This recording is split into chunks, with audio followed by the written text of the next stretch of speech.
Welcome back, you all. Welcome back to Journey Through Alkebulon. So, you guys, thank you so much for all the support. Thank you so much. Asante sana sana. I just wanted to just let you all know just how much it means to me to have your support and your viewership, your subscription. And I just hope that you all continue to like, comment, and share this with other sisters and brothers. Okay, so this video is about how to register your business in Rwanda. Okay, so I just recently registered my agriculture business in Rwanda. And I did it completely online, free of charge.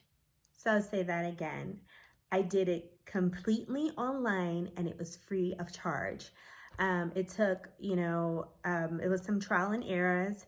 And so this is why I'm doing this video, so that when you all are going through the process, hopefully it will help you to circumvent some of the errors that I made, and it caused my application to be kicked back to me because of the errors.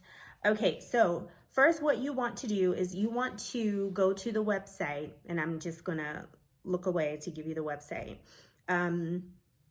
brs.rdb.rw/BUSREG online.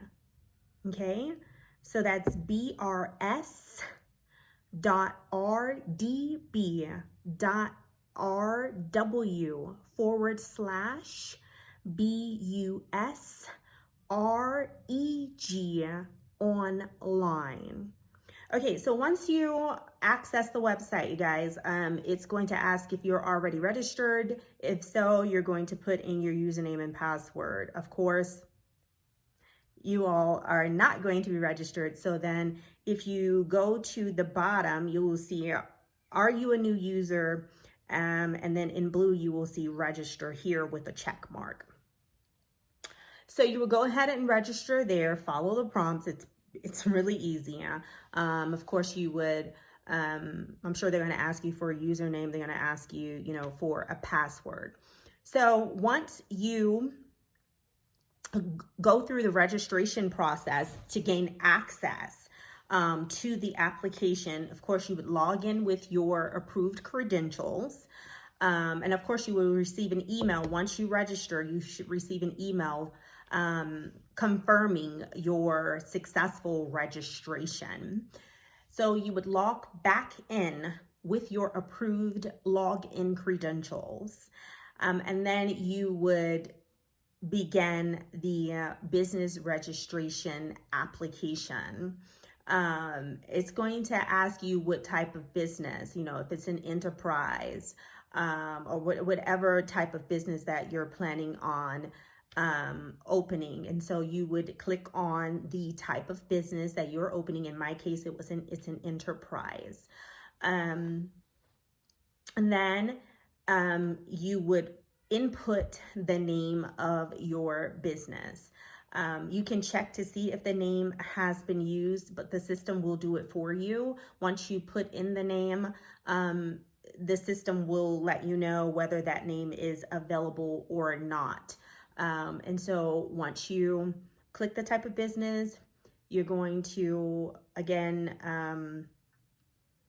put in the name of your business, and then it's going to ask you several clarifying questions regarding the type of business. It's going to ask you if it's in agriculture. It's going to ask you if it's in retail. It's going to just ask you what type of what type of business you're opening, and what business category you're going into. And so you would click on whatever is applicable to your business. And so again, it's really seamless and easy. It just depends on what type of business you're planning on opening, and what category it falls under. and you would put that information in. It's going to, at some point, ask you if you want to apply for the VAT. And there you can just, if it's not going to generate at least 20,000 USD, then you don't need to apply for the VAT, certificate.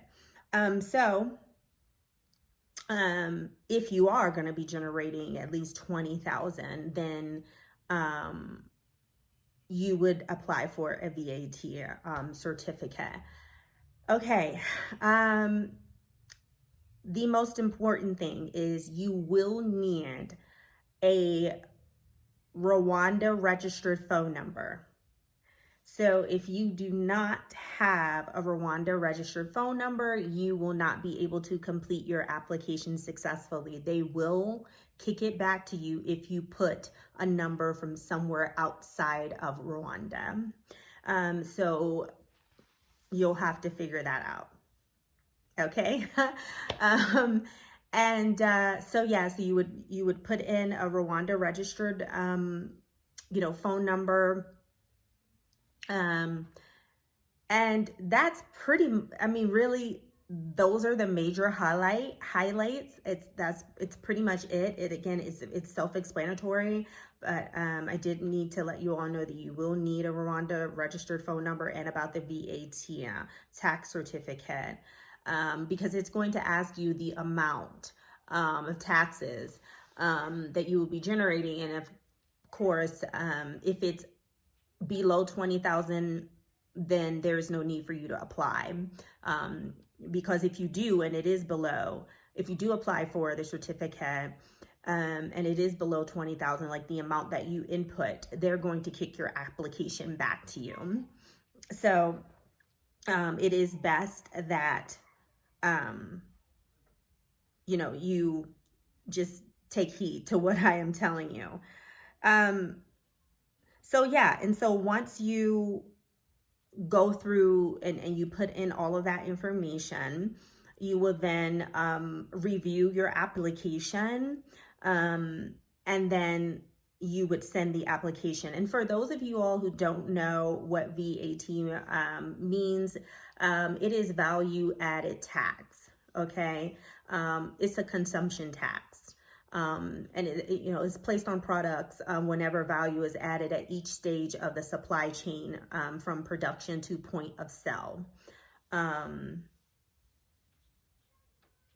Okay, so that's pretty much it, you guys. It was really that easy. Once you submit your application, you will be notified that, your application is being reviewed to be sent out for approval. Or if there are any issues with your application, you will then receive an email letting you know that your application has been sent back to you for corrections. If that does happen, if you receive that email telling you that your application has been sent back to you for corrections, you would simply log back in with your approved credentials, and you will find your application under pending. So you would go to on the left, you would go to dashboard once you log back in, and then it will have something like view applications. And then you'll see various columns. There will be a submitted, there will be a pending, there will be an approved. So of course yours would be in pending because it's a pending for corrections.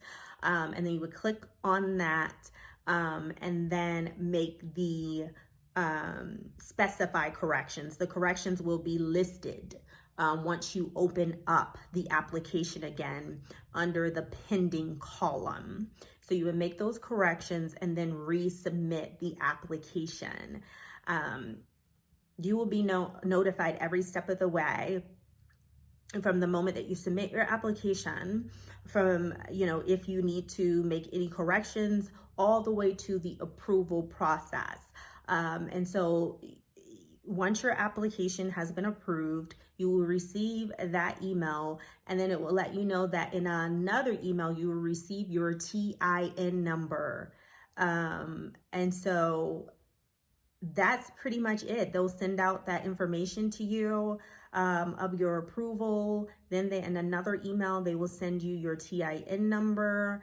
And then once you have been approved, you can log back into the system and you can see that your application would be moved from pending to approved. And then you can also generate a registration certificate for your business online. So yeah, so I hope this helps you guys. It took, again, if you follow my directives, it will hopefully, prohibit you from having your application sent back. It's a seamless process once you know all the information to input and not to input. And it should take really pretty much all of maybe 10 minutes, maybe.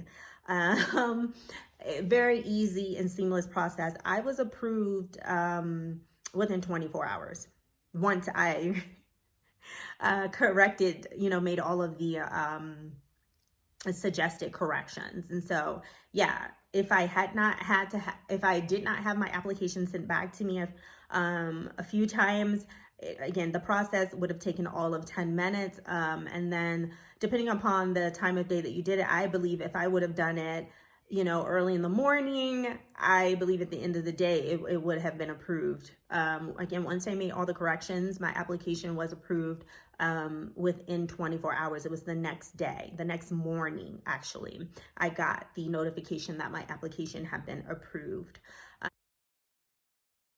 And of course, since you will be under the foreigner category, you will need your passport and some sort of national identification. And so you would use your passport, as I used mine, to register your business. So make sure that you have that handy when you are going through the registration process. Yes, this is how you would register your business online in Rwanda free of charge. So with that being said, until next time, you guys, be good.